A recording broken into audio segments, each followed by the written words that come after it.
Olá, irmãos. Hoje vamos refletir sobre o capítulo 7 do livro de Atos. Este capítulo, a parte principal dele, é composta por um discurso feito por Estevão para líderes da religião judaica. Os religiosos judeus estavam muito irritados com o ministério de Estevão e o chamam para um momento de prestação de contas. E ali, cercado de inimigos da igreja, inimigos do próprio Estevão, ele tem a ousadia de falar da palavra de Deus. A questão que estava em jogo era Jesus, o nome de Jesus. Para os judeus, eles acreditavam em Deus, mas não reconheciam Jesus como Salvador. Aqueles judeus são parecidos com muitas pessoas que nós conhecemos hoje. Talvez você seja uma pessoa assim. Acredita em Deus, mas rejeita Jesus como Filho de Deus. De fato, encontramos pessoas que se consideram espirituais ou espiritualizadas, gente que acredita no sobrenatural, em um ser superior, em uma energia cósmica, mas que no final das contas não reconhece Jesus como Filho de Deus e nosso Salvador. Estevão e os cristãos pensavam diferente. Jesus está vivo porque Deus o ressuscitou dos mortos. Na verdade, Jesus foi enviado ao mundo pelo próprio Deus para nos trazer a salvação. Mas ainda, Jesus é o próprio Deus. Jesus é divino, 100% Deus. Jesus é Deus em carne e osso, pisando essa terra. Jesus é Deus e Deus está com Jesus. Portanto, rejeitar Jesus, não reconhecê-lo, é rejeitar o próprio Deus. Não dá para eu ter Deus e não ter Jesus. Estar sem Jesus é estar contra Deus, é estar contra tudo o que Deus tem para a sua vida. E é justamente a palavra salvação que vai resumir aquilo que Deus tem para as nossas vidas. Porque na salvação, Deus nos proporciona perdão, libertação, transformação e vida eterna. E nós precisamos de tudo isso.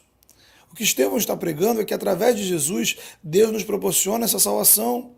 É pelo nome de Jesus que eu experimento a paz de estar perdoado. Estou livre de toda maldição, livre de toda opressão para servir a um Deus vivo. É pelo nome de Jesus que a nossa vida é realmente transformada. Somos feitos novas criaturas e recebemos vida eterna com Deus. Os judeus acreditavam em Deus, mas não reconheciam Jesus como ungido de Deus. Estevão demonstra que, ao rejeitarem Jesus, eles estavam rejeitando a ação de Deus no meio deles. Para fazer isso, Estevão recorre à história da ação de Deus nesse mundo. Estevão recorre ao livro de Gênesis, onde o projeto de salvação para a humanidade começa pela família de Abraão. Esse projeto vai de Abraão para o filho de Abraão, Isaac, e depois para o filho de Isaac, Jacó. Através dos filhos de Jacó, essa família vai para o Egito.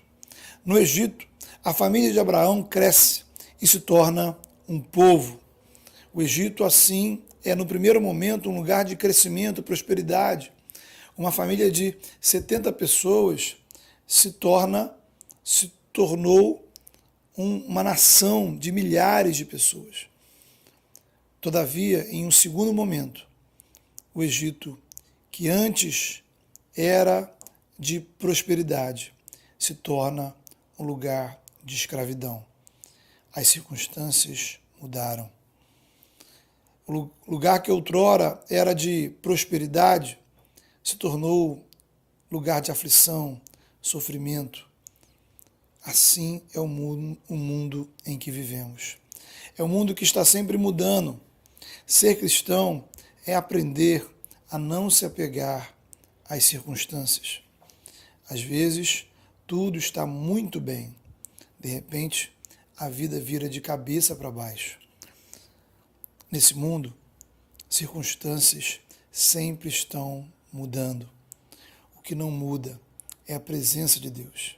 O faraó mudou, as leis mudaram, o Egito agora está diferente, mas o nosso Deus permanece. Talvez, nesse momento, a sua vida está totalmente diferente do que você planejou, do que você desejou. Tudo aquilo que você veio construindo, de repente, foi literalmente por água abaixo. A vida mudou, as circunstâncias mudaram. Você não está preparado, mas lembre, Deus continua com você. E foi no próprio Egito, no lugar que agora é de aflição, que Deus faz nascer aquele que seria o libertador do povo de Israel.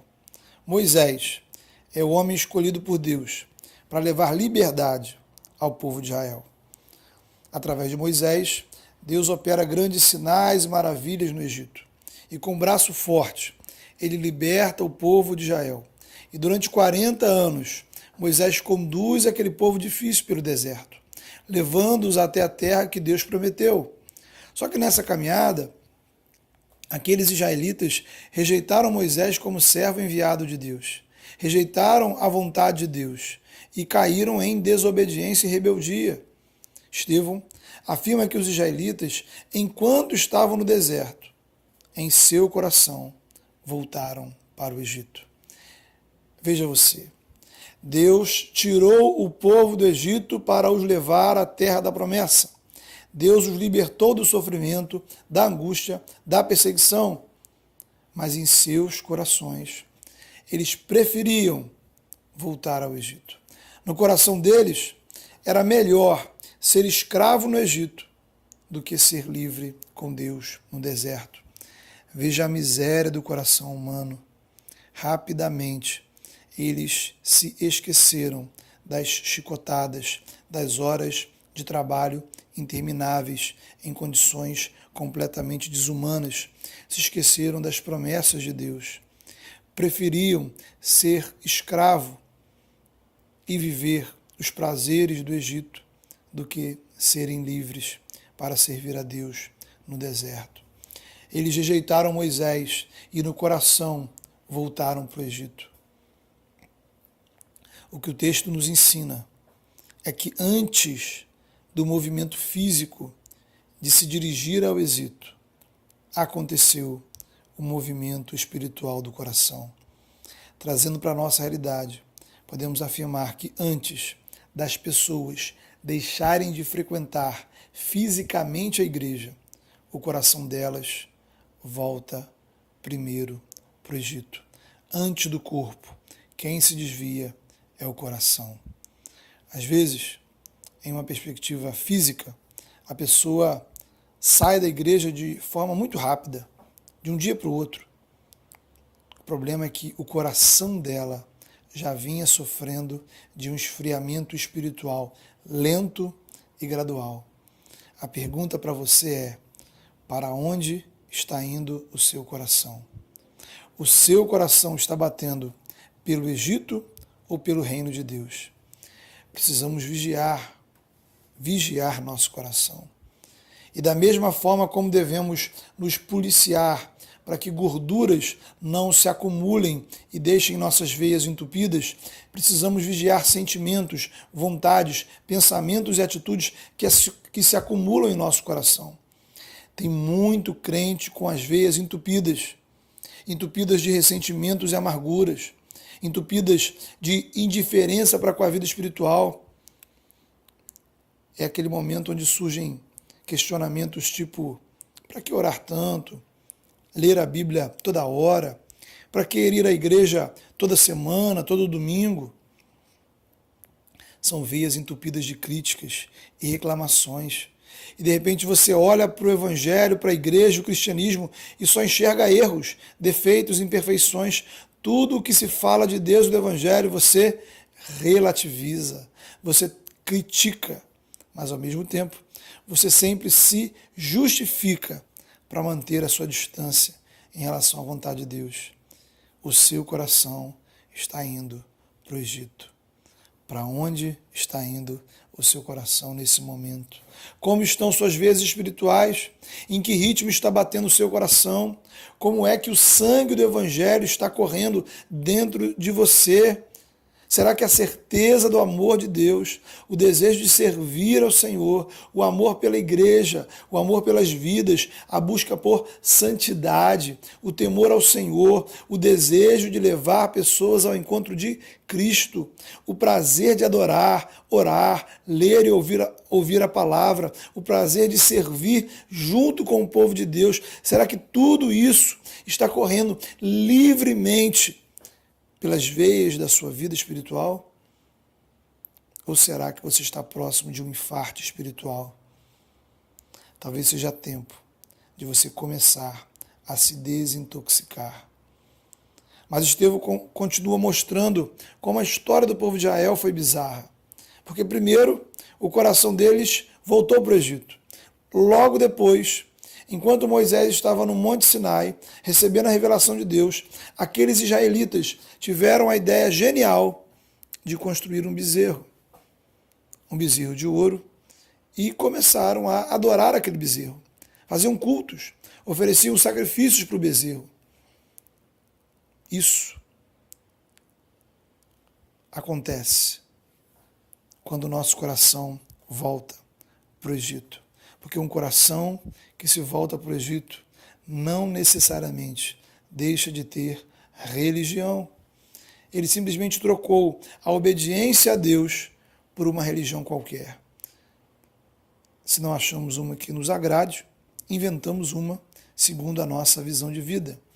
O importante é ter um Deus para chamar de seu, uma religião que ajude nas causas impossíveis, que dê algum sentido à vida, que nos ajude a proteger do mal. Ocorre que no Egito temos esse tipo de religião. O mundo oferece para você esse tipo de religiosidade. Agora vemos no texto que por trás desses ídolos, quem está agindo são demônios. Entenda isso. O diabo também nos oferece religião. Cuidado para onde o seu coração pode estar te levando. Não precisamos de religião, precisamos de Jesus. Precisamos da vida que Jesus nos oferece, que é vida em obediência a Ele, vida segundo a palavra dEle. É a vida conquistada na cruz, vida que venceu a morte, vida cheia do Espírito Santo. Agora, essa vida só é vivida adequadamente quando estamos em obediência à palavra de Deus. Aqui é importante termos cuidado para não cair em uma cilada. Muitas pessoas, ao rejeitar a religiosidade, rejeitam junto a disposição para obedecer a Deus. Não precisamos de tradições religiosas para ser salvo, mas não existe salvação sem um coração disposto a obedecer a Deus. Cuidado para que você, ao rejeitar aquilo que você chama de tradição religiosa, não rejeite junto a palavra de Deus, que deve ser obedecida. Tem muita gente por aí, corretamente rejeitando a água suja de uma religiosidade sem sentido, mas junto, abrindo mão, erradamente, de partes importantes da vontade de Deus revelada na palavra. Não temos compromisso com tradições, mas temos compromisso com Jesus e com a palavra de Deus. As pessoas querem Jesus, mas não querem obediência. No entanto, não existe comunhão com Deus sem disposição para a obediência. Não existe comunhão com Deus sem obediência à palavra de Deus. Não existe relacionamento com Deus sem seguir como discípulo de Jesus. Então, Estevão recorreu à história para mostrar aos judeus que, assim como no passado os israelitas rejeitaram Moisés como aquele que Deus enviou naquele momento, os judeus estavam rejeitando Jesus como o Salvador que Deus enviou para trazer perdão e salvação. Assim como no passado, eles preferiram sacrificar ao bezerro do que obedecer a Deus naquele momento. Eles estavam preferindo manter a sua religiosidade judaica, ao invés de obedecer o chamado de Deus. Cuidado. Cuidado com os bezerros de ouro que construímos em nossa vida. Será que não existem bezerros, ídolos, que você mesmo construiu e que estão te impedindo de servir a Deus? Talvez hoje seja um bom dia para você começar a quebrar esses bezerros. Também vale observar que quem criou a oportunidade para Estevão pregar a palavra foram os inimigos da igreja.